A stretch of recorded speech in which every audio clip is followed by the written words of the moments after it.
Namaste, Galactic family. Welcome back to the channel, guys. Come on into this dimension and come on into this live roundtable tonight. As we have so much to get into, as always, with you guys, so much is going on around the world right now, particularly pertaining to the United Kingdom. We do know that our brothers and sisters over there on the land of Great Britain are definitely struggling with some things that are occurring over there, as uh, it does seem as though their sovereignty, their freedom of speech, and basically their culture is essentially being erased. And so a lot is really happening right now. And it's not just happening in the United Kingdom, it's really happening all over the world right now that there is a particular ultimatum that is being presented to the world when it comes to the holy wars in which are raising at this time. So you may have caught my most recent video that I did, you guys, where I was, talking about the rise of Arthur and the Holy Grail and the Christos Templar bloodlines and the Albion and the Avalonians. And, all of this is really coming to the surface as the 11th dimensional Stargate is activating in the United Kingdom in Stonehenge. So none of this is a coincidence. All of this is happening for a reason. We are going through a major planetary timeline ascension shift, and it's really shaking the foundations of the world right now. So we're gonna, dive into this as much as we can. We're gonna speak on this topic and highlight some of the things that we feel are kind of showcasing essentially what is occurring. So tonight we are going to go in order of our show topics. We're going to talk about this rise of the spirit of King Arthur in the Christed consciousness and clearing this sense of defeat that those over in the UK may be feeling right now. Because there's definitely a need for those over on those lands to reclaim and find their power again. So we're going to be talking about that. We're going to be talking about why this decline of the UK is happening, some of the Civil War unrest over in the UK, and is King Charles converting to becoming a Muslim? And why we suspect this, why we think this is showing itself, and what this means for the people of Great Britain. We're also going to talk about what is happening with the Pope. Essentially, Pope Francis has been having nightmares ever since he's fallen sick. He's been screaming out at night, seeing demons that are trying to drag him down to hell, down to the purgatory realms. So why is this happening? And there's a lot I think we can speculate around this. There's always a lot of juicy subject matter when we start talking about the Vatican. Essentially, they did open those doorways and Lucifer's tomb. And there's also a lot of prophecy around this as well, that Pope Francis might be the last pope before the return of Jesus. So, yeah, there's a lot here to get into. I'm so happy that my sisters are here, that we're ready to dive in on this roundtable.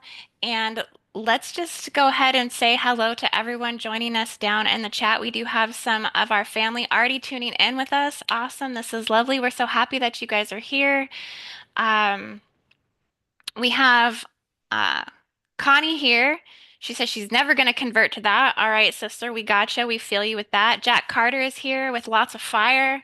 We have Shay September checking on in. Earth Sign is here. And Jim Montgomery, Beverly is here. Yeah, guys, thank you so much. Tune on in, check on in, put a big like on this video. You guys do have to be subscribed to the channel for at least 60 seconds to get down and communicate with us in the chat. But we love it when you guys connect in and let us know your thoughts as we move through everything tonight. And yeah, so we're happy you're here, and we'll just go ahead and start by introducing ourselves briefly. And As you guys know, I'm Indy. I go by IndigoAngel on YouTube. I'm down in Pensacola. We're getting lots of rain right now. It has been raining every single night as I'm falling asleep. It's actually been really nice and clearing. But yeah, things have been, and we actually had some of the fog. We had the fog, the mystical fog, going through the air last night. We were catching that outside, so we were like, wow, they're stirring this up again. So yeah, it's mayhem all over the place, but we are staying super centered and super grounded over here. And thank you so much for being here. All right, I guess I'll go. Hi, everyone. I'm Ani Sophine. I live in Ashland, Oregon, which is about an hour north from Mount Shasta. It's been the opposite. It's been beautifully sunny, and all the snow is starting to melt, and it really starting to feel like spring right now, and all the flowers are blooming. So in the mountains, it's pretty stable right now, which is good. I'm happy for this, and I'm really happy to be here again with everyone for this roundtable. Hi, everybody. It's Raquel coming to you from just outside of Vancouver. I'm so glad to be here. Thank you, Indy, again for welcoming me to this roundtable. Hi, Missy. Hi, Ani. It's great to have you guys here. Yeah, I should say that I'm having some rain as well, Indy. So we're on the same sort of climate, I would say. We had some beautiful sunny days, but now we're back into rain again. So that's not really unusual for this time of the year. So yeah, it's been pretty good. And hi, I'm Missy, and I'm broadcasting from Western North Carolina in Cherokee, land of the Cherokee people, as well as the solar sun disk. So I'm happy to be here again, and I can't wait to dive into all this stuff. Awesome. And it looks like we have uh, some people commenting on the fog. Yeah, Earth Science says toxic fog, and the fog is full of parasites, says Jack Carter. Yeah, that fog is interesting, right? Does anybody have any new intel on the fog? Like, has anyone else been experiencing it where you are? I was really surprised to see it last night down here in Pensacola. Well, you're by the coast, so it would be easy for it to like kind of like push in because you're at sea level. So it'd be easy for them to create that fog to come. For me, like since I'm in the mountains, it's harder for it to like, get from the coast all the way over here. So I don't see fog that much, but sometimes there is fog like in the valley area. But it's creepy when it comes through, because it could, who knows, like Yeah. is it being like made by something or someone, or is it natural? Well, that's the thing. I mean, I think they did test it for parasites and they did find a particular strain of a parasite in it. Ugh. Um, yeah, so I mean, the Like what kind of parasite? Skin Uh, parasite? there's a particular name for it. If anyone knows what parasite it is, maybe drop it down in the chat. I think it begins with an M or an S. Um, but I wonder sometimes if they don't push these particular things, like I know it's something that a lot of people are capturing on video, but if they don't push these particular narratives to then go and try and sell something, because I mean, did you notice there was a huge boom of like these parasite cleanse offerings and stuff that have kind of happened since this fog has emerged? Everything seems to go hand in hand. I wouldn't want to say that, things are so diabolical that, they're pushing parasite fog just to sell parasite cleanses, but it's just it's just interesting how it all happens that way, you It's like know. the problem, and then they present the solution, hey? Right. Yeah. Well, I do know that people were getting sick from the last time this thing hit, but I didn't quite look into it any deeper than that. But yeah, it's very interesting. And you're also close to the military base, right? How far away are you? Yeah, I'm really close to it. I think I'm about 20 minutes from the Navy base. Yeah, we just went down there actually last week and we went to go see the Aviation Museum and, check out all the World War II stuff they had down there. I have to tell you though, living by the Navy base actually does kind of give me some sense of comfort. I don't know. I wonder sometimes that if there was ever to be some sort of strike on the homeland, that I feel like they would avoid military bases, that would be a place that they wouldn't go first. So I don't know if that would if that makes me somehow safe being close to it or not. I'm not sure. Possibly. I'll keep that in mind when I move from Canada. Yeah. Come on down. Come on down here to Pensacola. We have the Blue Angels. They do all the air shows down here. It's definitely a very highly UFO activated city and town. We have a lot of UFO places where they've had sightings. I think one of the biggest sightings in the history of the United States, called the Gulf Breeze sighting, was down here in Gulf Breeze, which is a city, within Pensacola. And a guy wrote a book about it. And I think it was the most convincing UFO disclosure that they've ever seen come forward with pictures and all kinds of stuff. So, and I don't know if it's ever even really ever been debunked. So there's a lot that ties into that. And because of that, we have a lot of extraterrestrial like fun things to do. Like we have a UFO putt-putt and there's like a UFO house that people go and check out. And a lot of people put aliens in their front yards and stuff. It's really interesting. It's like a Huh. very galactic kind of city, actually. Nice. Yeah. Okay, Jim Well, somebody Montgomery in the says, chat says that they've got a report for you. It's called Fogvid. okay. So Shay, I believe, and he says he's going to send you the report. So maybe we'll get that information soon. Yeah. Yeah, send it on over, guys. You can send it at info@indigoangel222.com if there's anything, information that you guys are intel you want to send to us. And then Jim says Serratia marcescens. Marcescens. Is the name of the parasite? Yeah, is Okay. the bacteria in the fog. Oh, okay. Yeah, so maybe we need to look into that and see what kind of effect that's having because I do know a lot of people since the fog started were having, It's a pink mold. ooh, So anybody who is sensitive to mold, and that makes sense. And then it grows into these like, yeah, pretty gross.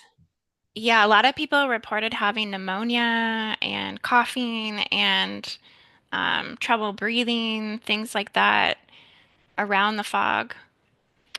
So, Yeah, that makes sense because it affects and respiratory, urinary, biliary tract infections, periodontist, wound infections. So it does a lot to the body in not a very good way. That's no something. bueno. Just another thing to add to the list, right? Yep. As you walk outside, you're like, am I breathing in parasites? Well, it seems like, it's like we have it here on a level of the atmosphere, and then it's like we have it on this global level. We have this black heart virus, this black heart parasite that seems to be running through the culture, through society, through the holy war timelines, all of this that's occurring, kind of diving into what's going on in the UK. Um, it really feels to me that people really are looking for people to kind of take a stand of what's happening over there, because it's so hard for our brothers and sisters over in the United Kingdom to even have a voice at this time. I mean, they can't even really speak up or speak to what's occurring in their country. What have you guys seen with any of this? Have you talked to any of our brothers and sisters in the UK and got any word from anyone boots on the ground over there? I don't know anyone. Okay. I've heard that, things are pretty bad. Like the women are scared to go out into the streets. They are like they can't go out at night. They can't go into places that, certain areas of the city. There's many cities that are considered no-go zones that they can't even like go into those cities anymore because I guess they're just completely taken over. Um, and then the crime rate is super high. A lot of the knife stabbings have gotten really bad. I guess they're getting like just straight up stabbed and murdered all over the place. Like it's really, really bad. Um, and then you guys know about the grooming rape gangs that are going on over there and how they say a million white British girls have basically been victimized by this. So it's just, it's one thing after another. And I actually have a little video that we can watch to kind of start everything off. It's talking about the decline of the UK and cultural erasure. When you look at just general videos, right, the backdrop of what used to be England or London is just falling away, right? It looks like a third world country now with all of the, little, shanty shops on the street and, just becoming messy and degraded all over the place. England and the UK used to have this sort of dreamy, romantic sort of environment about it. You don't see that anymore. Well, they say, yeah, if you let third world in, you become third world. And it's really, I have to tell you, every time that I start talking about it, it definitely makes me feel like very sad for, the people that were once there. You think about all of the patriots of the UK that fought so hard to protect those lands, and it's just eroding before them. And there's not a lot they can do because there's actually nobody in their two-tiered government that is there to speak on their behalf. It's all been essentially taken over by the Islamist agenda. That's which I have recently found out is coming down from the United Nations. That there are these like particular groups, and I think Raquel, me and you have both looked into They Must Be Stopped, the book that we both got by what's her name? Gabriel or Bridget Gabriel. Bridget Gabriel, yeah. She talks about how they form all these groups that basically, are funding all the mosques, they're funding all of the Sharia courts, they're funding all of the jihad to get into the universities, and they're forming these coalitions that are going all the way up to the United Nations. And they've recently handed them, a document stating that this is how we view you and the rest of the world. We view you through the lens of Sharia.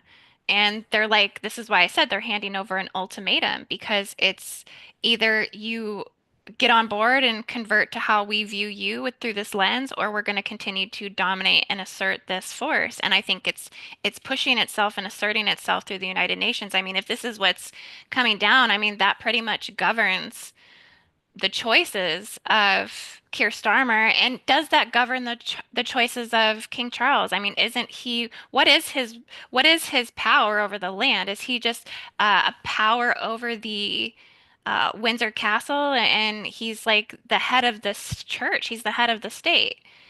So, that's very interesting. And then you see him kind of crumbling to this agenda. And I don't even think it's an agenda. How do we know that this isn't coming from King Charles himself, seeing how much he has shown submission and potential conversion to Islam at this point? Yeah. When you think about the book that we were just talking about by Bridget, the way she describes it, it's like they come in a very sort of stealth mode, right? They come into your communities and it's like a blanket sort of takeover, but they're doing it in a very hidden fashion where, it's not in your face, but they sort of, immerse themselves into society in every way possible. And then it's almost like, when they say, okay, we are ready to go online, it's then like, they come out and expose themselves, which is what is probably happening now in the UK and to some extent in Canada as well. But yeah, they just, and like you said, they perceive everybody in a different light. And so that's just their focus, right? And so it's like, you're given a a mission, and that's your focus for life, right? And so they have nothing else that they can look at. But yeah, it's very interesting to see how the monarchy and the leadership have just turned a blind eye to everything that's happening. It's like they're not even willing to come out in public and give people that assurance that everything is okay. But it's like very blatant and in your face right now. It's like the cops are not supportive of the locals, like the actual residents. And that's happening in Toronto here as well, people that are going out and fighting for the country are getting arrested. But, when these thugs show up and break down, buildings and, cause all kinds of ruckus, they're never arrested. So you see that stark reality happening right in front of your face. And, you begin to wonder, it's like, why is this bias happening? And that's happening in the UK as well right now. And it's really hard to see that. Did Well, all it's of a this, I just, talk. yeah, You know, go ahead, this, Missy. this has been planned for years. We're seeing something now, but how many years in the making was this that we weren't even aware? I mean, I became aware of it when I don't know if it's Michigan or Minnesota. There was some Muslim woman running for some office and was part of, getting in bed with the liberal agenda. And people have been talking about, even in Western North Carolina, there's, cells of these people here, Mhm. underground kind of. And I noticed it in Charleston. When I was in Charleston a few days ago, before I came to North Carolina, when I was working on our Gridwork mission tour for Let Freedom Ring, y'all got to come out to that. I happened to go by a mosque. And then the next day when I went into Charleston, I saw, two women in the hijab in Costco. So it's becoming more prevalent. And, we know what's going on in Texas. We talked about that on another show. Yeah. Yeah. Yeah, it's definitely infiltrating the United States, that's for sure. Houston, Texas, Josephine, Texas, Epic City. They just announced Palestine in New Jersey. I guess there's a city they're calling it Palestine, New Jersey, where they have, the largest Muslim population in New Jersey.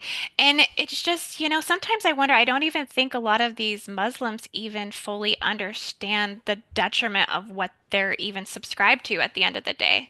Because a lot of them don't even make the connections to the terrorist being like being like a part of their belief. Like they try to secularize this, if that's even a word, and break it up into like moderation and radicalism when it's really all falls under the same ideology essentially. And it was designed this way, and the true subscribers and the purest forms of the religion actually do know this. They do know that these groups that are out killing people, like the radicalists that seem like they're coming out of nowhere, or the terrorist groups that seem like they're coming out of nowhere, or the pro-Palestinian uh, uh, supporters or those that are rallying, like it's all coming back to the same ideology at the end of the day. And it was designed for them to actually be assassins. They are assassins. They are the warriors of the ideology that were sent to essentially force the belief onto the world. In that book that we have, They Must Be Stopped, she talks about that 100-year caliphate. Like it is an actual book that they did in like May of 1991, that they put it in written form, that it is to conquer the West by any means necessary, whether it's through slow jihad or whether it's through force. And if our leaders of the world don't wake up to recognize that they are literally handing over this ultimatum, I mean, it just will continue to slowly erode because they're in it for the long game. Muslims will tell you they don't live for this life, they live for the next. They're not kidding when they say that. They don't care about the living. They care their value systems are to place the ideology in Allah and their belief system before the value of life, and they're willing to die for that. To push the ideology to make sure that it does conquer the globe. Like to me, um, That's scary it's because scary. it's Don't Yes. scary forget because those they're 72 willing to take, virgins. Don't forget those 72 virgins. Don't forget that. yeah, they're just willing to take whatever means necessary, and they're willing to take their life, and they pre-program their children to believe that this is the only way. And so how do we change that? Like that's Well, my question. How I how just want to make sure that we don't slam every Muslim, by yeah, what we're saying, and we have to make that sure. distinction. Like there are good Muslims, and there are those that are affiliated with these groups, if you will. Just before we came on, I just saw a post by Tucker Carlson. He's meeting with the Prime Minister of Qatar, And he says that they had opened up a Hamas office within their country. So Tucker's like, why would you do that? So he's defending his position, saying that we did it because we wanted to have peace in the region and we wanted to have these people to be there with us to have a conversation to bring about peace in the area. But since that has happened, they haven't really followed the agenda of peace. They've still gone rogue and they're still doing what they want to do. So in other words, they don't necessarily want to associate with peace and what that brings. They just want to, like, we were talking about, just drive that agenda of theirs all the way through. It doesn't matter, where they are in the world. So even the Arabs and the true Muslims are against this group, if you will, right, that are infiltrating and doing all of these horrific things.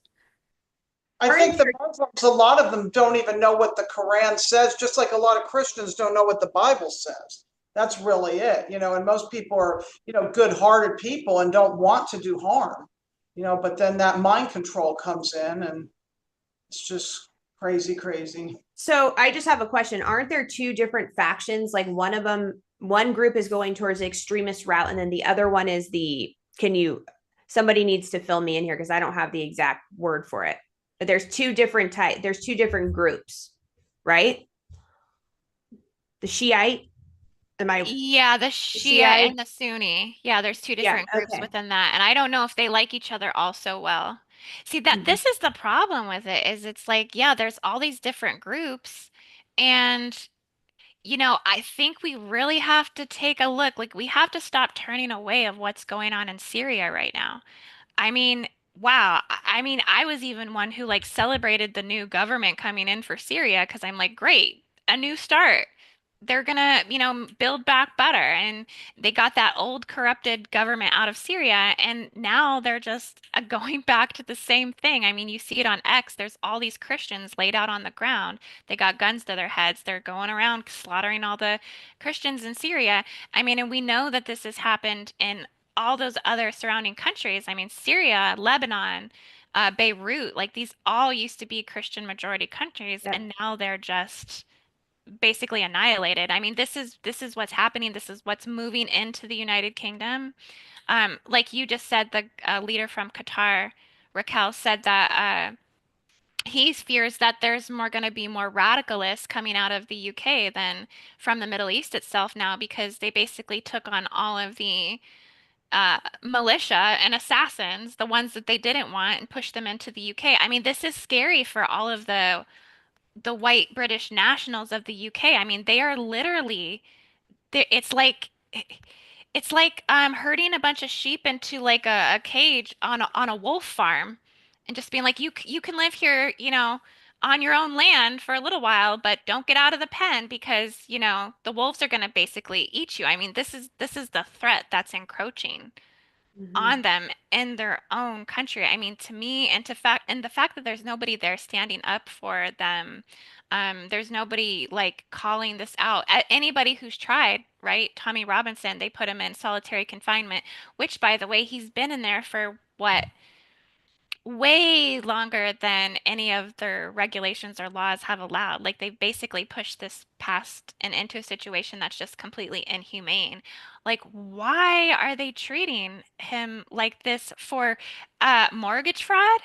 That's what they said he's in there for. Like, it's really, really, really strange, It Well, makes me they did wonder that how to much of the Tamara. government in the UK is already Islamist ruled and controlled. I mean, we know all the mayors are, but Yeah. on the level of the prime minister, how much of his cabinet is Islamist?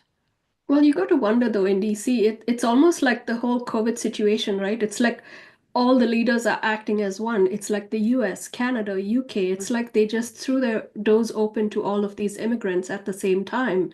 All of these guys came in through the back door. And when you look at these droves and droves of people coming in, there are no women, there are no children. It's all fighting age men. Why is that? There's They're an planning. undergoing there's an underlying factor to all of this. Yeah. So the root of this is much deeper than we are actually seeing. So it's all behind the scenes and we still haven't got to the bottom of it, right? So There's a lot going on that we don't actually see. And that's why, like all these public figures and heads of state are quiet now because they know that they were implicated and they were involved in letting all these people come into these countries, right? Man, and boy, do they sure have a lot of blood on their hands now. I mean, it makes you wonder, like going back to the Pope, that whole thing that happened, right? As he was opening up those gates over the winter solstice and opening up Luciferian tombs to the underworld, he publicly condemned Israel. And then if you go back to the origins of Islam, a lot of the things I've been reading and getting into, and um, Shade, one of my dear Iranian sisters, led me to Leo Zagami's work. They talk about Islam coming from the Catholic Church. Like the Black Pope created this, that Muhammad's wife, Khadijah, was a missionary from the Catholic Church, that she was like sent to him to teach him the religion and teach him the faith. And that all of this was birthed through the Catholic Church. And so, it's just all that to me. It's like you see the Pope publicly condemning Israel, and then you see looking at the roots and the origins of Islam, and it's like, wait a minute, what's actually happening here with all this? Is the Vatican essentially controlling the holy war between the Jews and the Islamists? Possibly through the Kaaba or the Kaaba. I always say Kaaba, but Kaaba, because they have some type of, in the Vatican, they definitely have artifacts, ancient artifacts, and we don't know exactly what they have and what they're hiding. So, what if there's some link between whatever they're hiding and the Kaaba? And that is that link right there, that like energetic line or whatever it is. It's like a power source of something. Well, we know this definitely comes back to, what we're seeing with this potential public conversion of King Charles. So I'm going to play this video that I have of someone kind of drawing all these connections together. And let's watch this video together, and then we'll kind of deep dive this together. Oh, And Rob is oh, waiting. oh, and then we have Rob coming in as well. Let's let him in really quickly.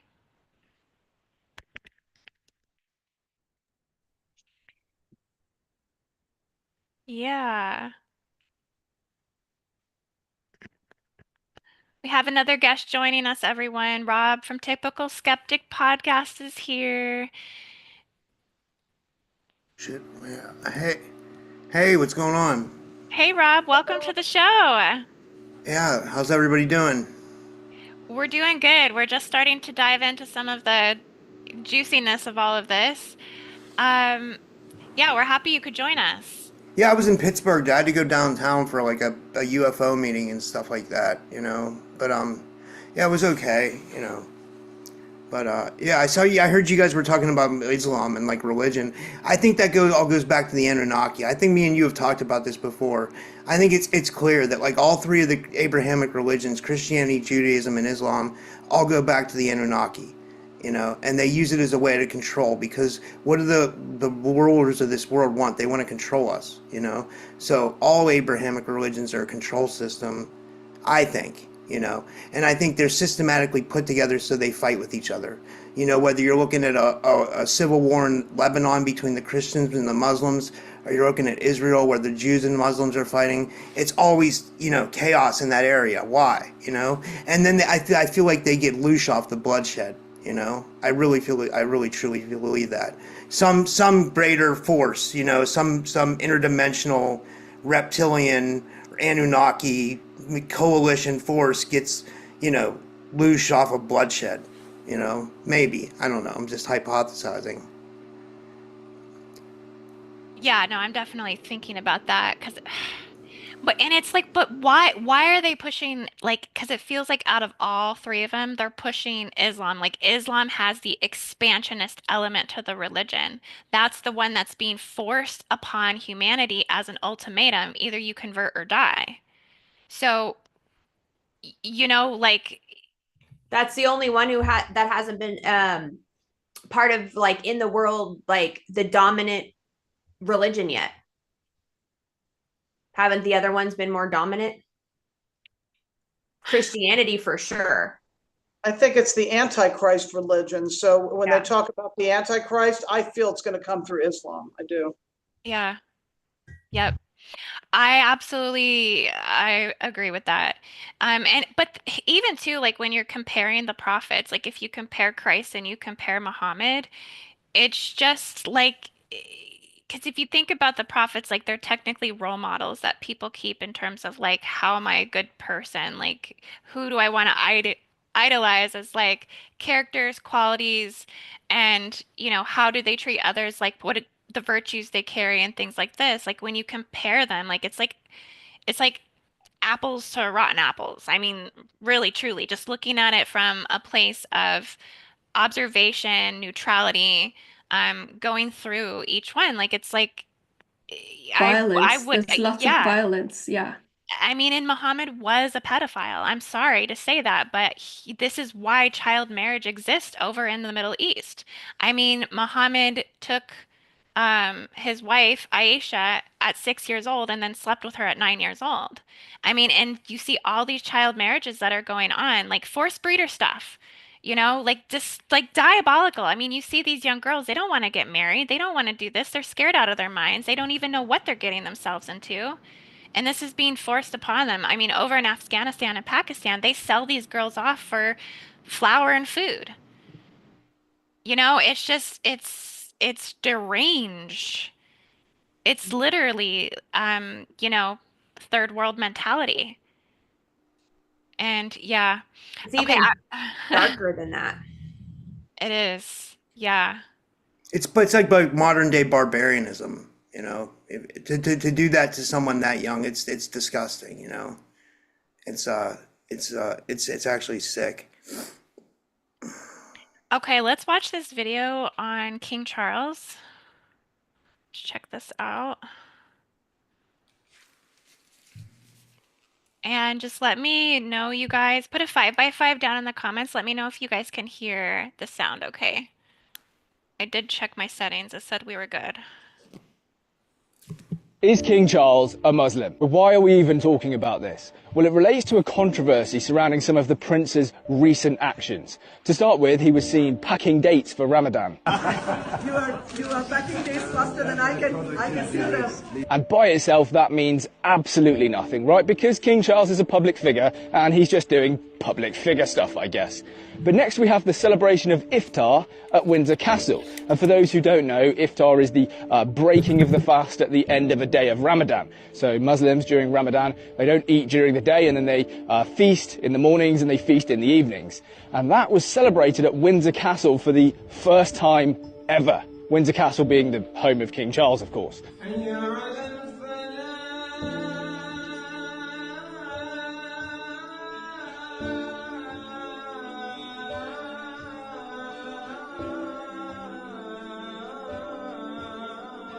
Now, as I say, this is pretty unusual. Windsor Castle, home of the king, first time this has ever happened.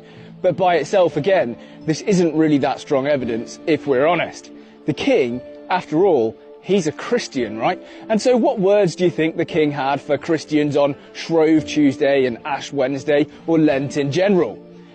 Nothing. And the royal family also took to their Twitter feed, and they have millions of followers to mark the occasion, sending their best wishes to Muslims in the UK, Commonwealth and all around the world. Which is all very nice, and quite right, of course, because there are many, many Muslims who are in the Commonwealth which the royal family heads. However, what's been said for the Christians? Zippo. Because there's been a deafening silence from, well, the royal family, politicians, and many others as Christians mark the beginning of Lent, despite the fact the king is, of course, head of the Church of England. Yes, it's all rather disappointing. Shall we get the reaction of the former chaplain to Queen Elizabeth II, Dr. Gavin Ashenden? It's very odd indeed the king, who's head of the Church of England, should simply be silent. It's an act of discourtesy at one level, but at another level it's hard to understand it as being just discourtesy. As you heard the former bishop there say, it's quite hard to understand this as just a discourtesy.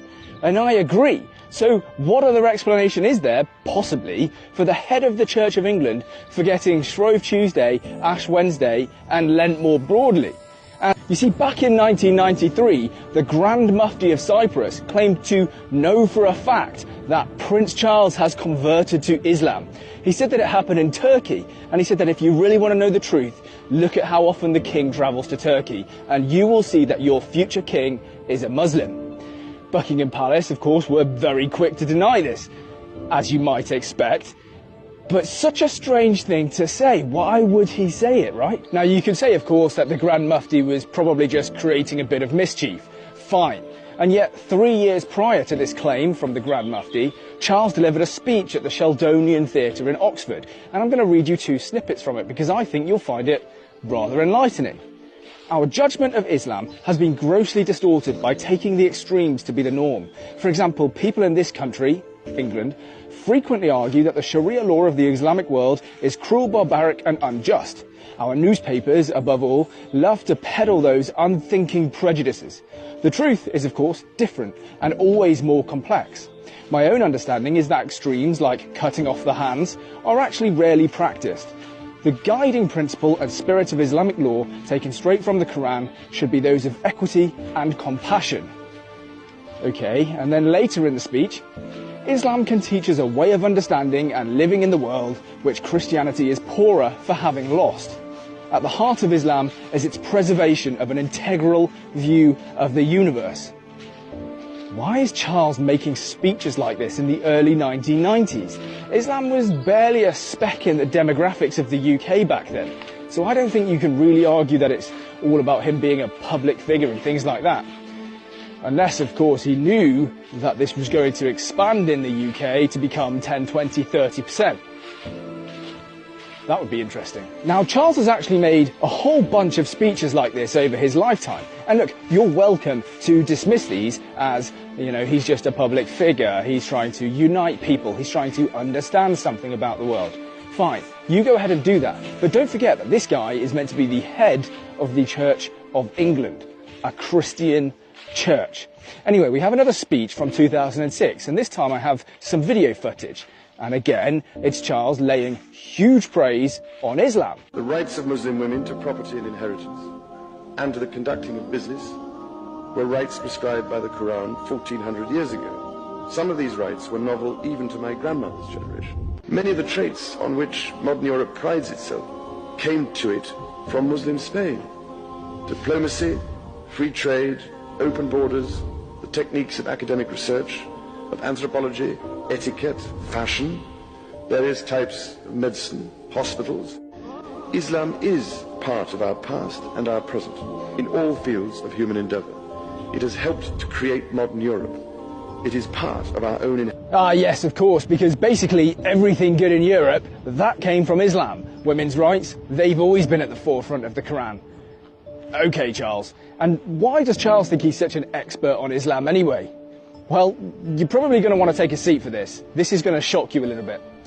It's because Charles learnt Arabic so that he could study the Quran. Now, think about this. He could have learned Aramaic, the language that Jesus spoke. He could have learned Hebrew or ancient Greek or ancient Latin so that he could better understand biblical texts as the head of the Church of England. But he didn't. He learned Arabic. Now, this is as per an article from the Daily Mail in 2013. And before people say, oh, Daily Mail, yes, Daily Mail, but it directly quotes him. It is true. And it is mind-blowing if you ask me. I find this story, I can't believe I didn't hear about it at the time, but I find this really shocking. Anyway, how good exactly do you think Charles's Arabic is? Well, let's take a listen. Assalamu alaikum. Hayakum maratan ukhra. Fi al-Memlaka al-Mutahida baladkum al-Thani. Yes, his Arabic clearly sucks, but what did you really expect? He's a guy who took 2 A-levels and only managed to get a B and a C. And I don't want to sound like an academic snob here. I understand that my academic achievements are not the norm. They are, in fact, very good. But this is King Charles, at the time Prince Charles, a guy who could have had unlimited tutors, the best possible education everything, and he only managed to get 2 A levels, which tells me something. He either really hates education, he's very lazy, or he's really rather thick.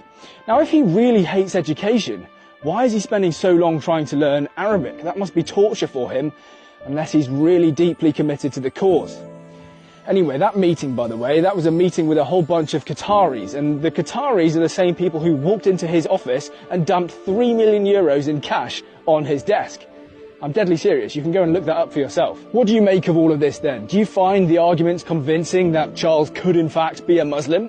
As for me, I don't really know for sure. But what I do know is this: he is not a Christian.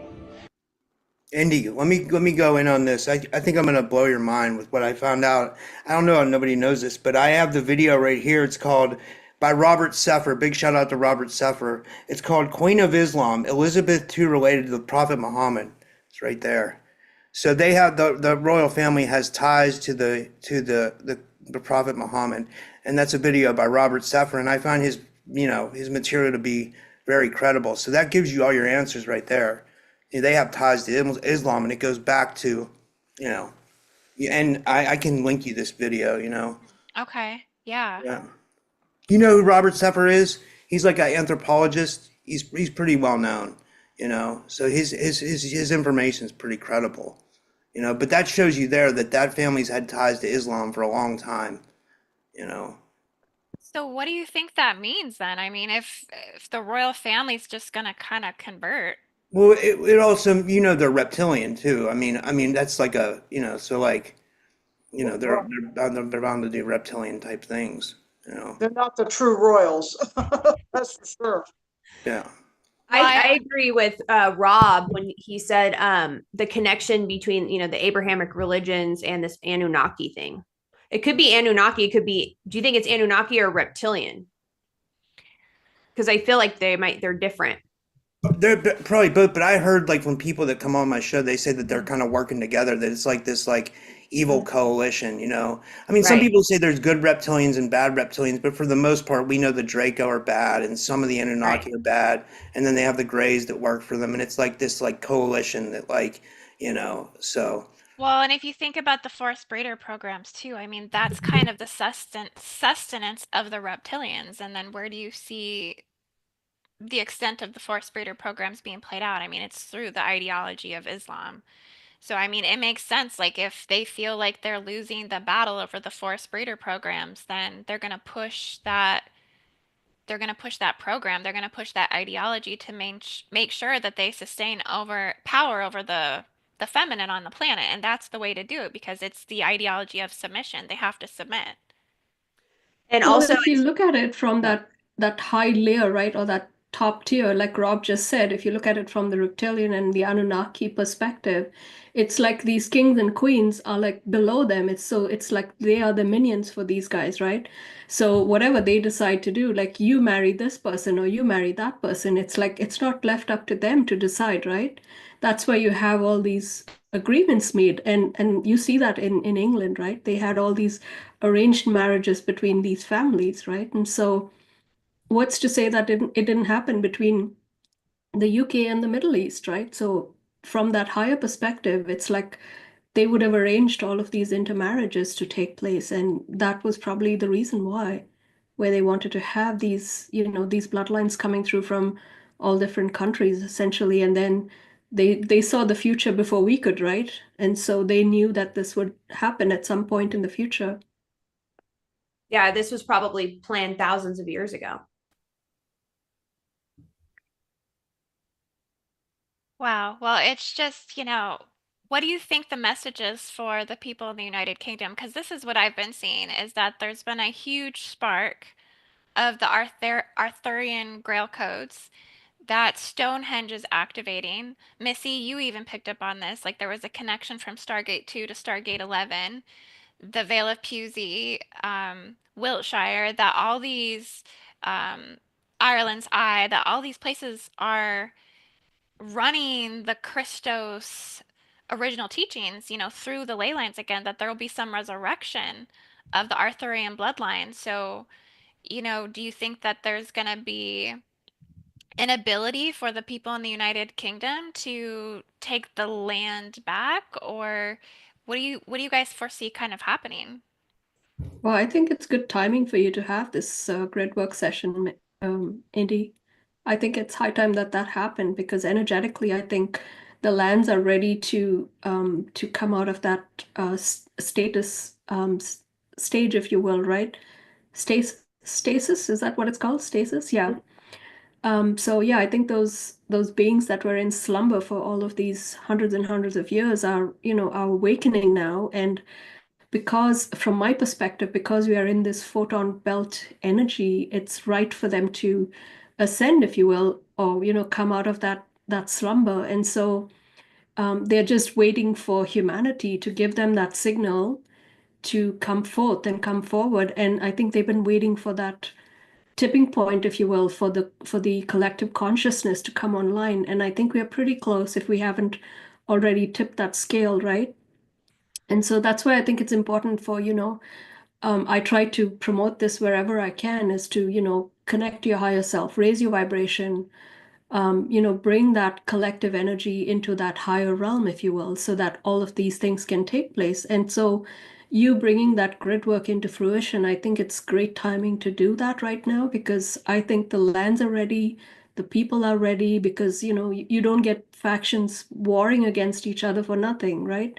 It's because there's unrest in people's hearts and they're feeling that unrest and that non-alignment within themselves because they're not aligned with that Christ consciousness, right?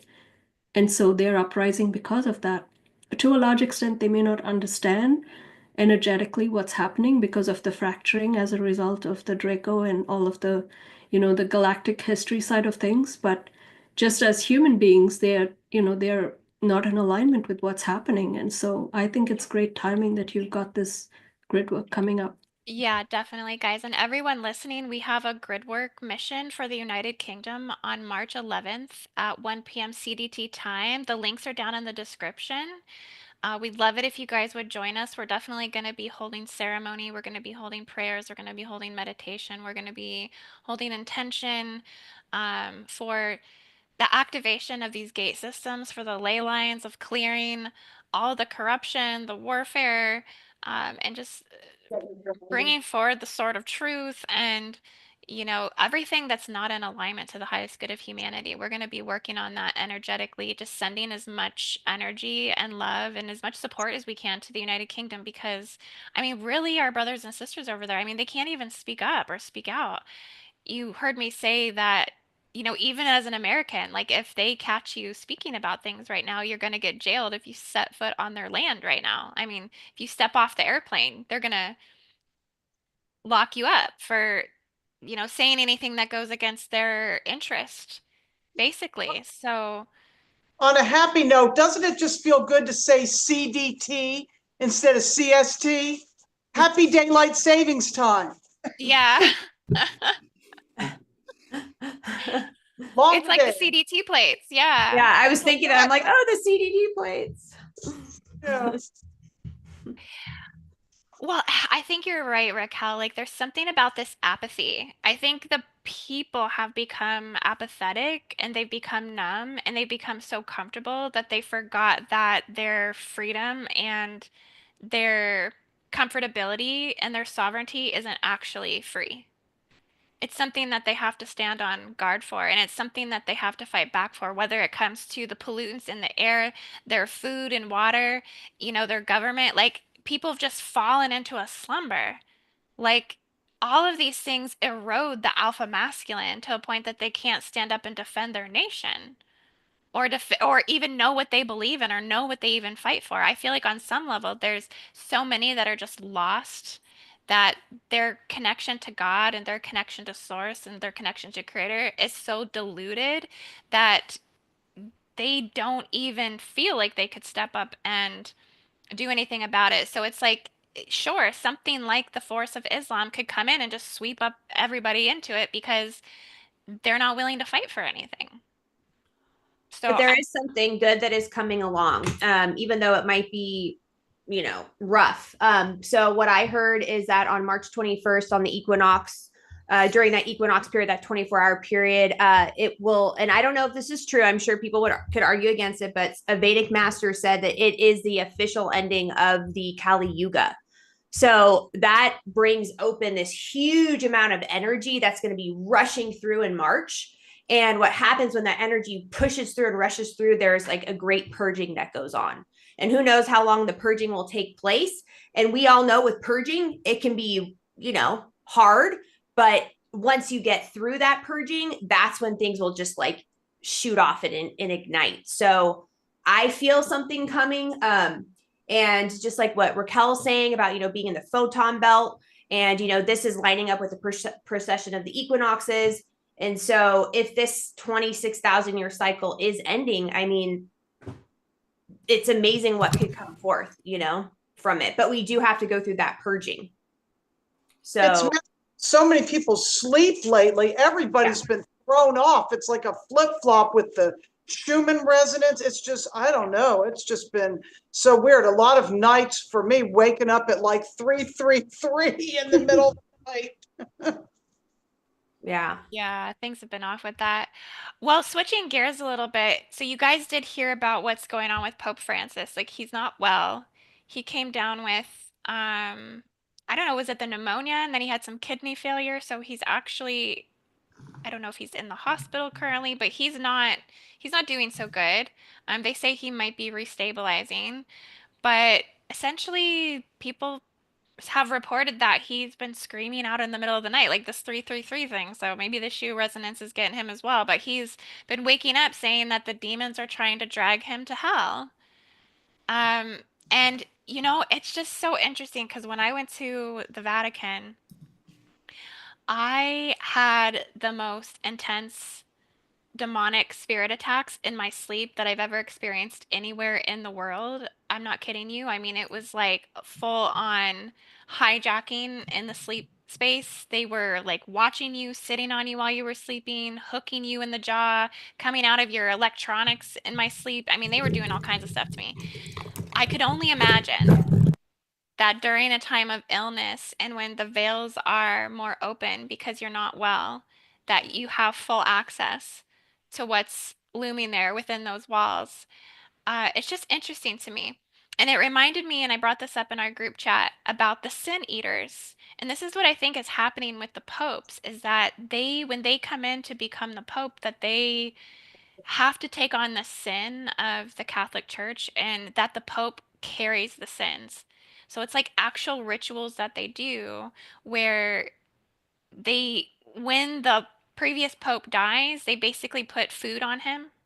They put, and the next Pope has to then eat a meal off of the dead body to acquire the sins and takes on the sin. So I think that's what the popes do. They carry the sin of the church and then they're passing it, on. So when does this stop?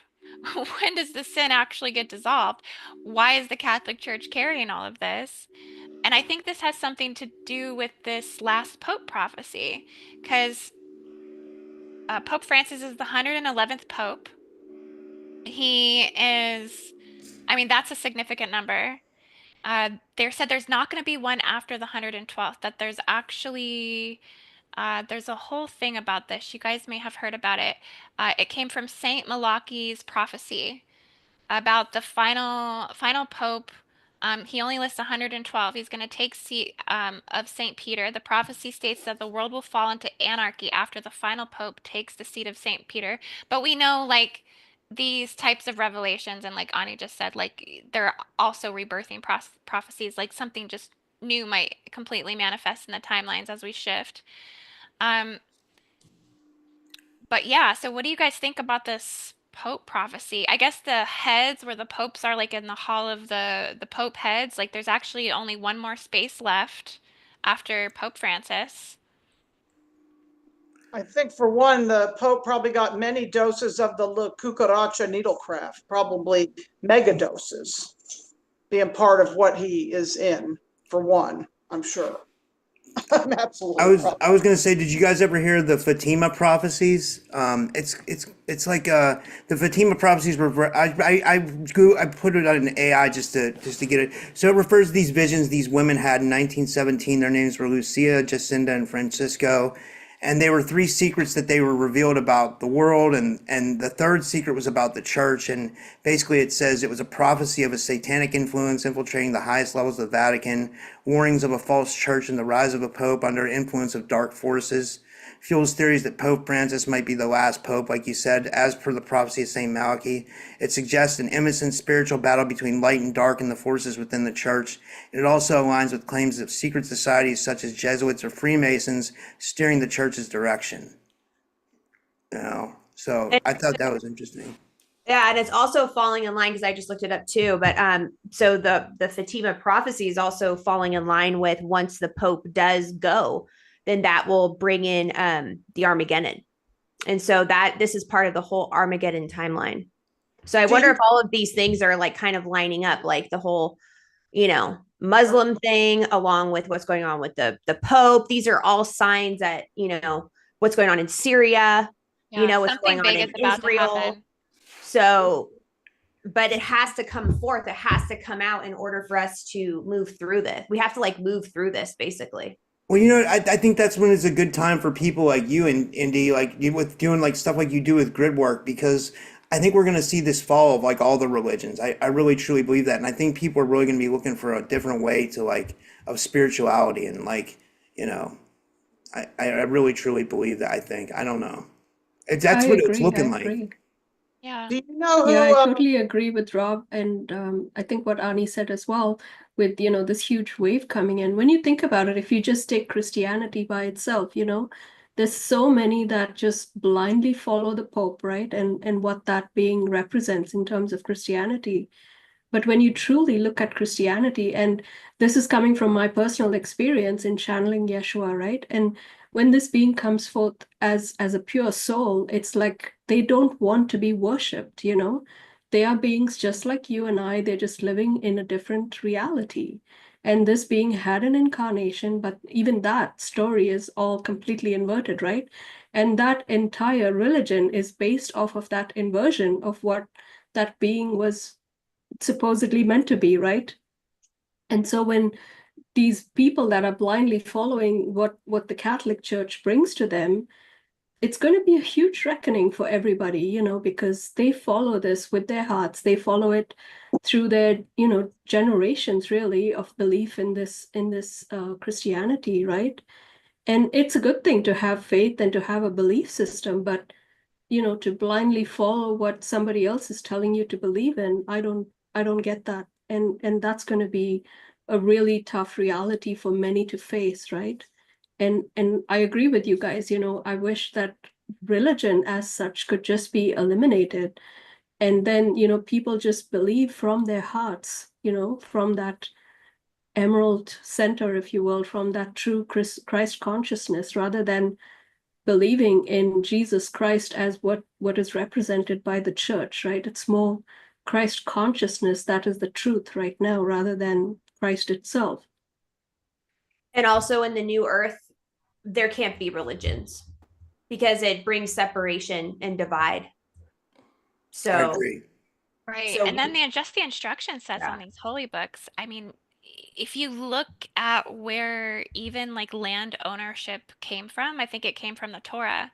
So when you think about when did the wars over land, ramp up or get the worst on the planet, I think it came with that book particularly. I mean, it's all over that book. So it's like, yeah, in order for New Earth to prosper, these books have to dissolve. I mean, we'd have to abolish the books and we'd have to embrace a new way of living and connecting with source and creator. The thing is, it's just like everybody's belief of how to do that. And then the domination force within that has to be dissolved as well. Because men of war can't seem to put their, I mean, it's like the reptilian mind is always hunting, it's always seeking, it's always looking to dominate, it's always looking to enforce something. That urge has to dissolve. So we have a lot of work to do, I think, as humanity. So what do you think would be For those that are seeing what's going on right now, because we're all eyes wide open, we have so much perception, we have so much 360-degree vision of what's occurring. What do you think's the best thing to be doing right now to keep yourself centered and grounded, anchored out of the fear timelines and just really, um, holding the grids and holding compassion for others? And how do we assist each other during these times? Because we're definitely in the midst of the Holy World War timelines. I mean, and just to go along with what Rob was just saying too, and Ani was just saying, like these are the prophecy timelines. We're in them right now. I mean, Israel's bringing forth the red heifers. You guys seen that? The red heifers, they're already preparing the red heifers. I mean, they are preparing to rebuild that temple right now, and that means the third Messiah. And like here we are having the Pope, having Islam, having all these things that are saying like this is coming, this is coming. So, how do we prepare ourselves in this time for what is occurring? I just want to say, I think these religious people are just complete whack jobs. They really are. I mean, I hate to say it, like but to be on a for real though, I feel like we should focus. You asked what we should focus on. I think we should focus on inner alchemy, spiritual sovereignty, and community building.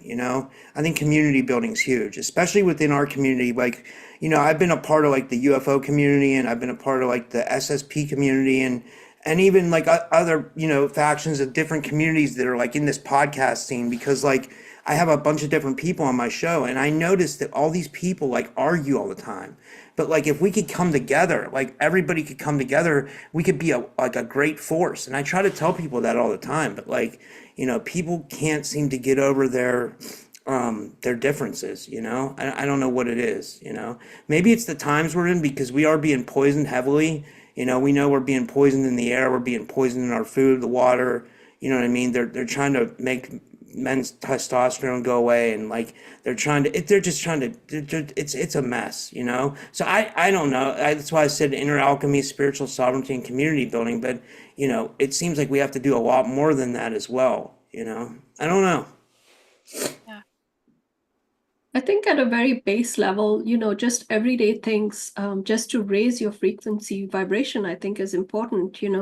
Listen to high vibrational music, take a walk in nature, hug your friends, hug your family, like Rob said, move into communities that support your energy and raise that frequency vibration just by being within that community. Speak, have joyful conversations like we are. This conversation, I think, is very high vibrational, even though we are talking about topics that could be, highly controversial, but it's raising our vibration. It's giving everybody that we're speaking to that galactic information, if you will, which is raising individual and collective vibration. Nourish your body, pick up a hobby that makes you happy. It's all about bringing that joy from your heart into your reality and Yeah. vibrating from that space, right? So meditate, do yoga, bring that higher vibration into your every moment. Be present, be conscious in what you are doing and who you're reacting and who you're relating with. It all makes sense. And keep that heart-centered vibration into everything that you do. Check yourself, check your action. Am I doing this for my higher self? Am I doing this for my higher good? And when you get into that daily practice, it becomes like a moment by moment practice for you that you're going in the right direction, right? And so I think that makes for better choices, and that way the collective, it's like when somebody sees you doing all of these things, it becomes infectious, right? Then you're changing not only your environment, you're changing the environment of everything around you and the people that you interact with. So. And I'm just going back to what's happening from a galactic perspective, if you will. Like I talked earlier about us moving into the well, we're already there now, right? Into the photon belt. Mhm. So from that perspective, we are already being changed. Our DNA is already being cleaned, if you will, right? From that perspective. And so we need to open ourselves up to this change, if you will, because we are essentially being exposed to what a light being is meant to be. So, our carbon-based body is changing to becoming a light-based body. And so we have to open up ourselves to receive that lighter energy within our body. And if we are doing all of these negative things, then we are just shutting that energy off, It's like that level of, energy above our head is just being cut off, which is what the Draco wanted us to do anyway, right? And so it's like we're giving into that agenda by shutting ourselves off from that light and from that light coming into our hearts and into our bodies. So yeah, hopefully that helps. I was just gonna say, Raquel, real quick. I used to follow this guy. His name was Gerald Clark. He wrote books on the Anunnaki, but he would talk about like the New World Order and conspiracies and stuff too. But he kind of prophesized that too. He to like back up what you're saying. He said there would be this point, and he thought it was like now. I mean, he was like he died of cancer. I think he was targeted, but um, he would talk about this time where we would be in like the galactic center of the Milky Way or the photon belt or something like that. And he said what it would do is he said it would send like a huge like amount of energy to the planet. And he thought that like it would make humans evolve. I don't know. Is that kind of what you're getting at with that? Is that the same thing? Yeah, I don't know if I can share a picture with you guys. I know I've shared this with Indy before. Can I do that, Indy? Do you, are you able to? Let's see.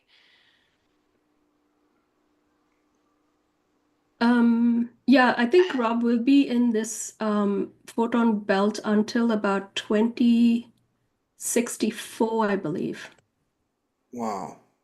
So we have time to actually, get our act together in a way. So let me see. Maybe I can send it to you And in I the just want to chat. give Missy a farewell. She had to leave, you guys. So just Oh, sending see you, Missy. Good And seeing you. Get ready while I have an appointment at 7 o'clock. Love you guys. See you bye. soon. Bye. bye. See you, Missy. And also everyone watching, Rob actually had, you may have heard, if you're watching over on his channel, but he basically lost his channel. A whole thing went down. So the original channel that he had that he worked so hard on and built such an amazing following on, it just was ruthlessly, um, yeah, taken down and ripped away. So, we know how horrible that can feel and just how like defeating that can feel because it's just like, yeah, you put your heart and soul into your YouTube channel and just unbelievable. You didn't even do anything really crazy. Um, Yeah, it was. I was posting everything controversial on Rumble, which is crazy. So like, it seems like they have. I mean, but like, if you look at like our community, like Tyler from Journey to Truth, they were taken down. Laura Eisenhower was taken down. Chris from Forbidden Knowledge News was taken down. It seems to be a thing in our community, and they'll find a reason. And when I argued with them on Twitter about it, they said every time I came with a reason for what they said, like they came up with something else. So. I don't know. I have a new channel, so I'm just gonna focus on that. And I'm on Rumble, and I'm on audio, and I'm on a couple other alternative platforms. But I mean, it just sucks to have to build a whole new channel when I had 20,000 subscribers, and yeah, now I'm starting over again. I mean, I don't know. It's tough, But yeah, thank you for mentioning that. That's. yeah, and I'm gonna drop it in the chat here. So if anyone wants to go subscribe to Rob's channel, you guys can do that.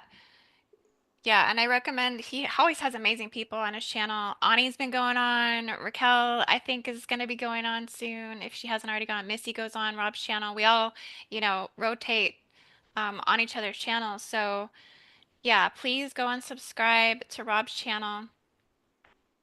Um, Indy, I texted and emailed it to you. I don't know if you got that picture, but if you didn't get it, that's no worries. I just wanted to share that with Rob. let me go to my email really quick.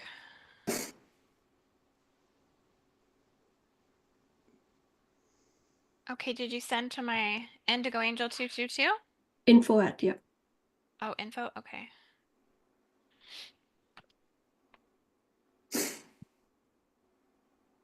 Okay, let me just screen share this really quick. But yeah, I guess the ascension symptoms to look for is like fatigue, exhaustion, nausea, emotional releases, dizziness, anxiety. And I think Missy mentions sleep disruption, right? So all of these things happen. So if you look at that, we are like bang in the middle of that, right? Wow. So here's the photon belt.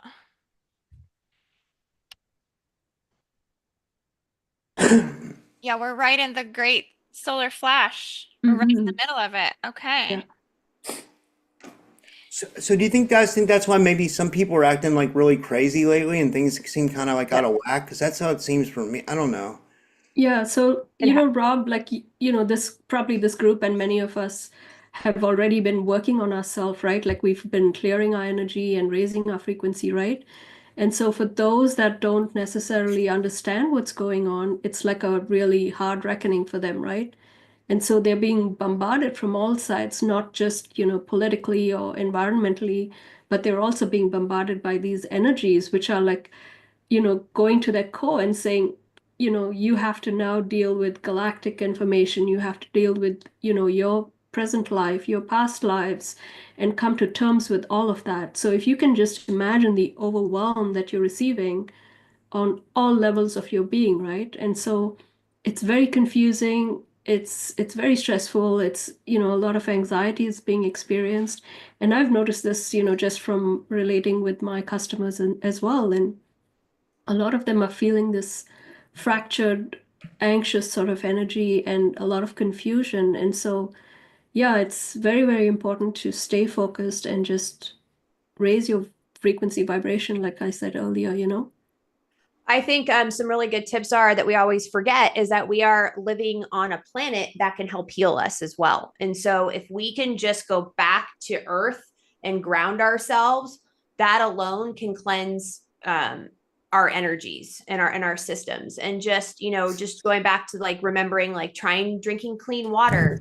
If you can maybe get a distiller and distill like the tap water, trying eating like healthy foods, wholesome foods, trying to like stay away from too much screen time. But it requires a form of discipline to do that. Like you have to want to do that, you have to desire that, and also like practice that on a daily to manage your system, you Yeah. know so but I feel like if people want to, then they will. I definitely agree. I think it's a huge calling and a need right now to heal, and it might be on a mental level, an emotional level, a physical level, a spiritual level, but figure out where your trouble zones are and focus there. You know, for me personally right now, it's like I need to focus more on my physical health. I need to do more stretching. I need to do more stuff. I need to work on certain areas of the body. I got some stuff going on. For some people, it's like, it's more emotional healing, but don't deny, don't delay, don't put that off, prioritize that because, if you don't work on these things, like you're not going to have anything here to work with, It's like this body, this mind, this heart, this soul has to be the priority. So if you have any element or need of healing at all, definitely prioritize that during this time. You're going to need to because, I mean, just the simple basics of existing right now, going through the photon belt, these extra bursts of energy, all this stuff, it flares everything up in our body. And that's what the ascension symptoms are. This is what the DNA getting activated is. When the DNA gets activated, it's coming online to heal you. So that's what it does. It goes to all of those places where you need to be healed and makes it visible. So don't oppress that or suppress that. Let that come forward. Um, Whether you want to do it on your own, there's all kinds of meditation videos on YouTube. There are healing videos on YouTube. There's trauma healing on YouTube. There's books you can get and read. Um, get your resources, get your tools, or, all of us here are healers. I'm a healer, Ani's a healer, Raquel's a healer. You can come to us for healing sessions. We all specialize in different elements of this in which we can help people with their journey of healing, but just know that work is going to be your own. You are going to have to put that work in yourself and, get comfortable with being on your own, being by yourself, doing that work by yourself, not needing, not being codependent, not being um, angry at your parents or angry at this person for not being you, that person, this, and that.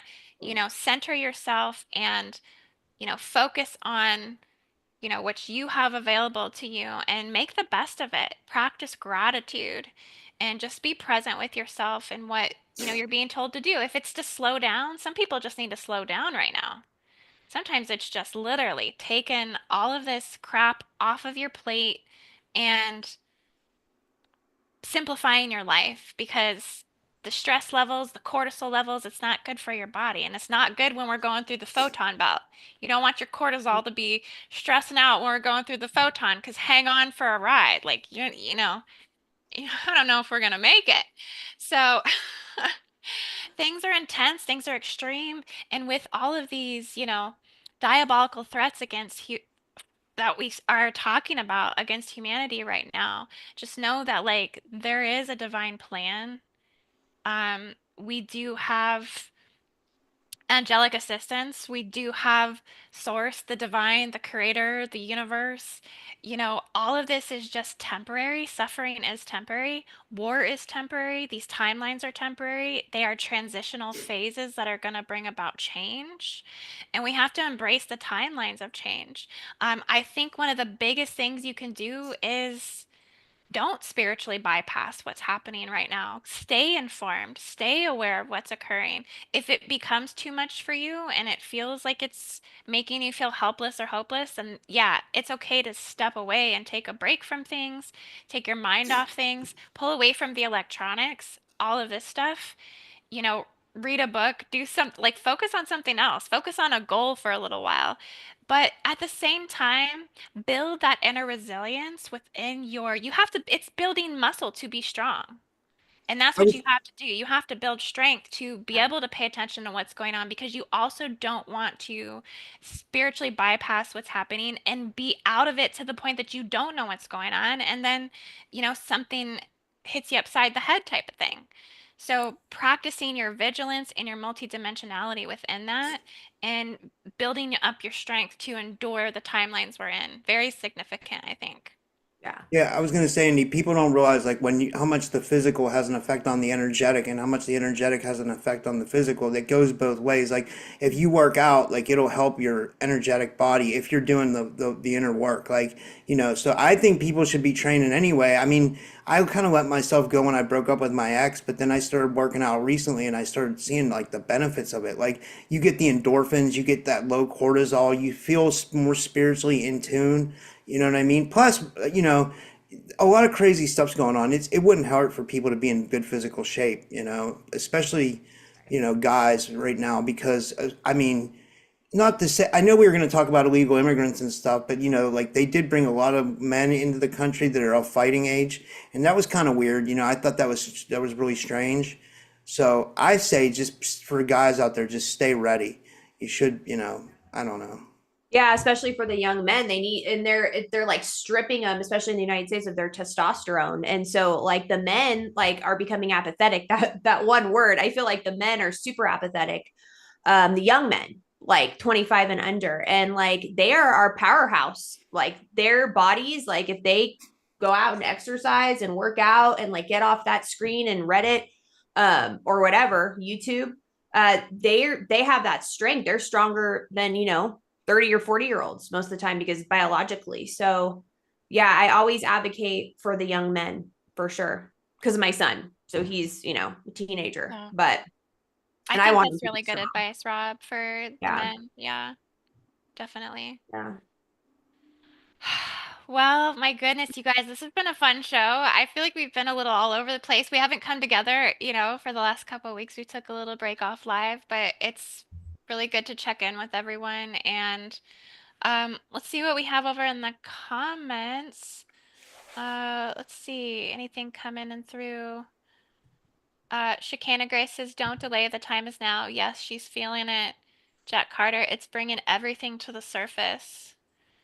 Tennessee, Kentucky Bigfoot. The machine on the moon keeps the body in density and pain. If we break it, we will get our light bodies. Yeah, we've been trying to break those force breeder chains for a while. It's our hormones. It's the hormones that keep you locked in. It's pretty wild. Um, yeah, Shakana Grace says, take care of your kidneys. Yeah, good advice. Kidneys are so important. Detox. Jack Carter, you need to stay grounded. Yes, grounded and feeling safe. Having a safe space that you can focus on other elements of grounding. if you're not in a place that you can self-sustain yourself, you're reliant or codependent on someone else type of thing too, think about, emancipating yourself. I think that was the message for the United Kingdom that was coming through yesterday was they're going to enter into an emancipation cycle. They have to emancipate themselves from the corruption. And I think that's what the Arthurian activations are going to bring about is redemption, emancipation. Same for Canada, Raquel. We talked about that, like however that's going to play out, but emancipating yourselves from the negative systems. Yeah, Shikana says, yes, let's train like ninja warriors. I've been getting the call to start like moving my body more. Yes. Oh my goodness. We're gonna have a 5K Starseed run. Everyone come meet me down in Pensacola.